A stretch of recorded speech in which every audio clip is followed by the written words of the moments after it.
Well, Tornado Alley is a term often heard in pop culture from movies and books, and for many, it paints an image of a twister spinning through the Great Plains, causing extreme destruction. Experts say we should change our perception on what Tornado Alley really is.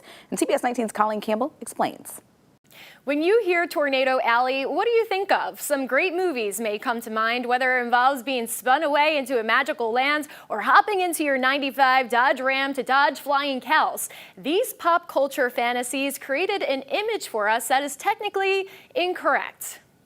Picture Oklahoma, Texas, Nebraska, Kansas, the flat states that have really high contrast tornadoes. But in reality, that's only Storm Chase Alley. Really, we have tornadoes in the eastern half of the nation, many of which can't really be seen all that well or don't make for as good video. So even though tornadoes happen there, we just don't see them as much in the media.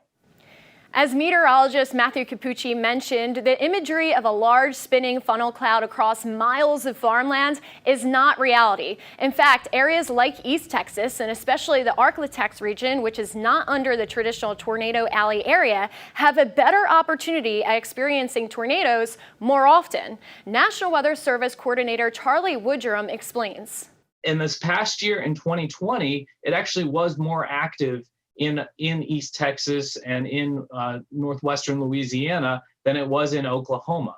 For example, our office in Shreveport, we issued 76 tornado warnings in 2020, whereas the Norman office, which covers Oklahoma City, only issued 30 last year. So that shows you just how much more active it was in our area over the last year.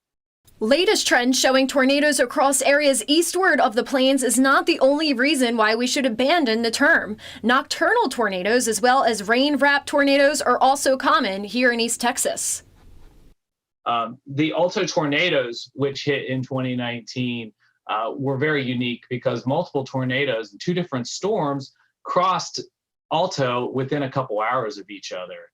And particularly one of those storms was produced a long-track tornado that was rain-wrapped and very difficult to see. So what happens is the downpours with the storm mask the tornado, and no one can really see the tornado coming, making it very dangerous. By directing our thinking towards the idea that tornadoes can happen anywhere at any time under the right conditions, we can do a better job of preparing and saving lives. We've got you covered, East Texas. Colleen Campbell, CBS 19.